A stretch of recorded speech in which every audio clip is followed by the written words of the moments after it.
Perceive the double helix. And many of the people who take ayahuasca, as you were saying, have this experience of the serpent. And so I think that all of that points toward a sense of self-evolution, you know, that if one is able to genetically modify themselves or witness their own DNA, that there is a hope that you're opening yourself to higher worlds. And so we have one man that, yes. Thank you.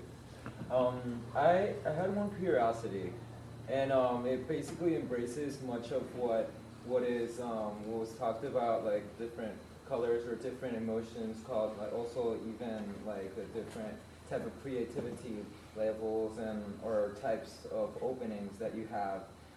And you were talking about this snake that actually goes coiled up, like it's a force metaphoric actually like symbol that goes through the whole like chakra system. Is this also involved with the whole trip?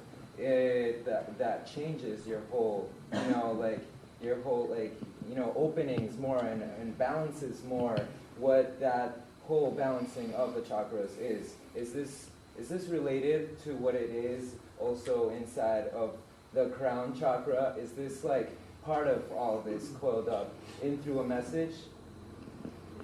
Well, you know, one of the things I've always loved about the Shipibo native people down in Peru is that it's the doctor that takes the medicine and analyzes the patient from the altered state with the ayahuasca. And then they look at the patterns hovering over the patient. And if there's something that seems a little out, then they sing the pattern back into harmony. And so it's an altered state, and seeing a kind of art over the person, or perhaps it's their thought form, or it's their perceptual field and the energy field of the patient are interacting, and they receive information from that interaction. So the luminous body, I think, is glimpsed by people who are in these states, and is probably implicated, but it's really darn hard to get to get data reliably from these quote subtle auras and things like that.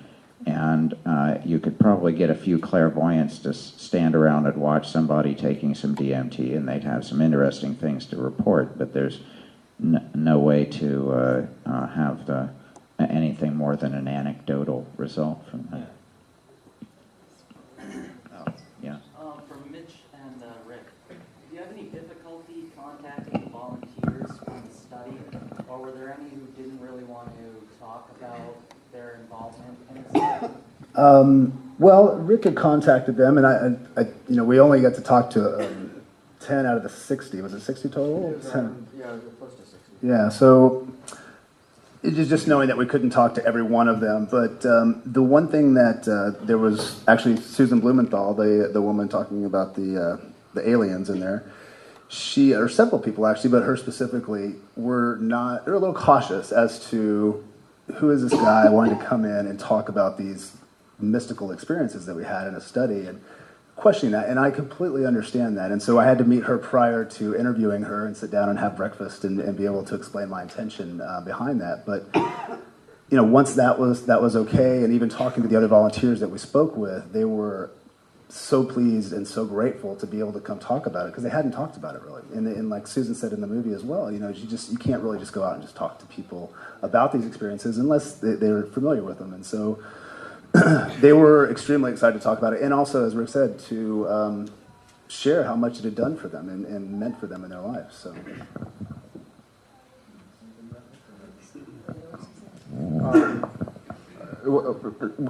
It had been a long time. Well, yeah, we started the interview process, 2006, 2007. Yeah, and I had finished the study up in 1995, and we ran a lot of those volunteers earlier in the decade. So yeah, it was hard to track a lot of these people down too. But the ones we did contact were quite happy to, come in. It's interesting about Susan's comment that there wasn't anybody to speak with. About halfway through the study, there was the spontaneous formation of a DMT support group, that constituted itself among the volunteers, because they really couldn't talk to anybody about what it was, that they were experiencing.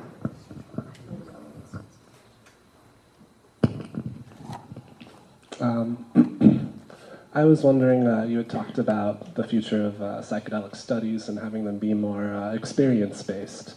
But I wonder if there, is really a way to kind of cram that into a scientific framework, like a Western, I guess, quantifiable results. And well, I also remembered that you'd chosen someone who had had experiences with DMT to do the dose finding.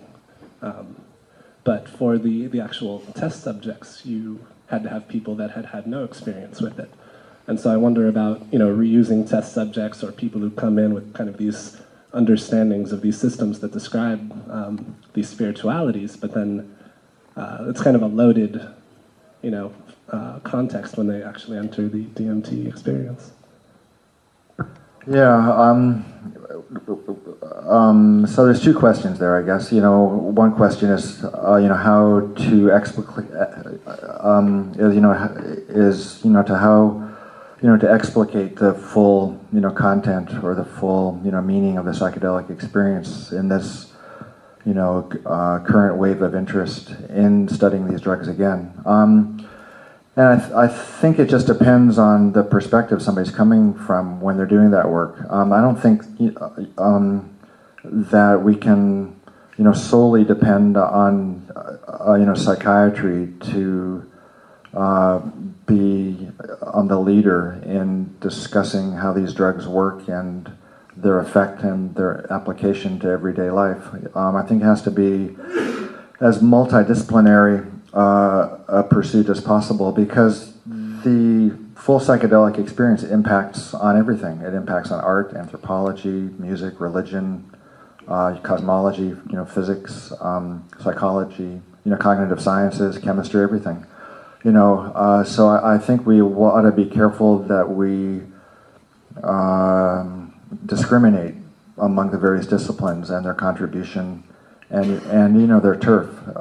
We don't want to overextend, the hegemony of one particular discipline at the expense of the other. In terms of the dose finding work, that was just with a couple of volunteers who had used DMT before. The rest of the study required that, people volunteered with previous experience with psychedelics, and it could be any psychedelic. Yeah, only a handful of people actually, came into this study having used DMT before. And actually, an interesting element of the research is that a lot of people were really flummoxed by their experiences on DMT. They didn't expect them at all. They didn't expect alien contact or entity contact. They didn't really expect the vast majority of the kinds of experiences that they had. Terrence hadn't really become that popular by then. Ayahuasca hadn't really, entered Western consciousness to any extent at that point. So a number of people ask me off and on if it was expectation that kind of drove the experiences, but on the contrary, quite a few of the experiences, were contrary, to the expectations of the volunteers.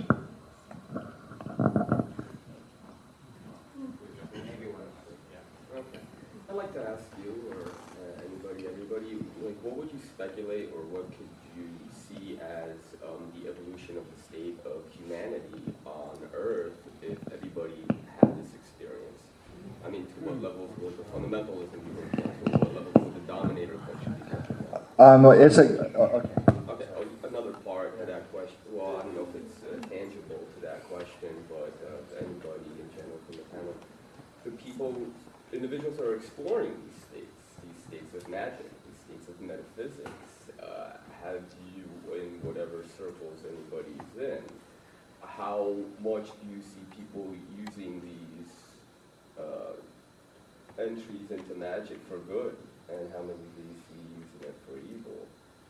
And has anybody been able to get a lot of numbers in there? I've got trying for a long time. On there. Well, I guess the first question is to, if everybody had access to this and was able to take it, how it would be different. Stephen Hawking just came out with that new book, and he's pretty much said there is no God. And I was Here, curious. Stephen, smoke this. Yeah, well, I was like, try this. And It's I'm curious how mandatory. that changes shit. It's got to, right? I mean, it would be good to hear that book rewritten, but. Well, there's no Stephen Hawking. Yeah, exactly.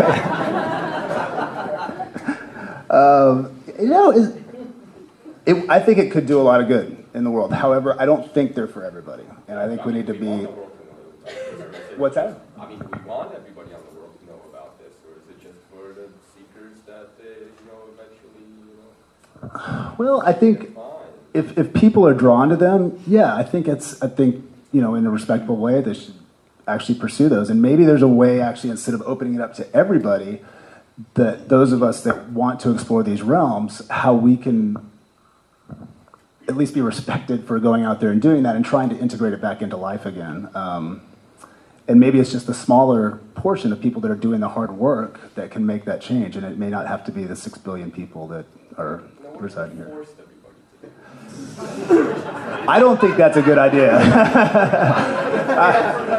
People in some states who Yeah, that goes against the number one law of moral law of psychedelics, which is you never give something to someone that they don't know what they're getting, and if they don't want it, and just karmically, it's just really bad news.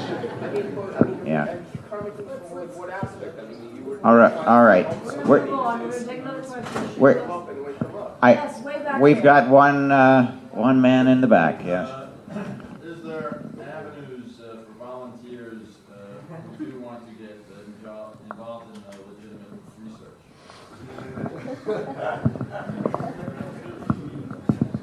So I stopped my studies in '95. There was a German study that was published a few years back on giving IV DMT, but they're not, doing those studies anymore. There's a group in Spain doing ayahuasca research. In the States, there's a number of studies going on in terms of psilocybin effects, especially with respect to, psychotherapy or for the treatment of, substance abuse. But so there's a couple of organizations which are coordinating research efforts in the U.S. and abroad. One is called MAPS, and also there's one called the Hefter Research Foundation, and there's one called the Council for Spiritual Practices. And all three of those groups have got websites, and you can go online and find out what kind of studies they're either sponsoring or publicizing. And if you didn't write that down and you think about it later, you think I want to find out more about that, just write to CoSM.org.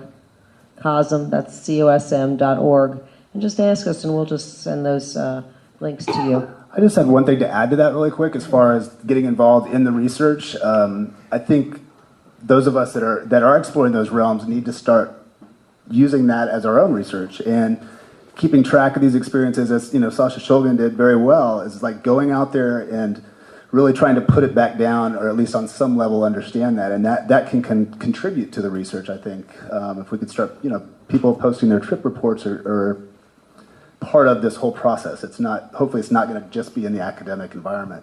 So I would say research away. Obviously, be careful, but I think that should be a part of our research.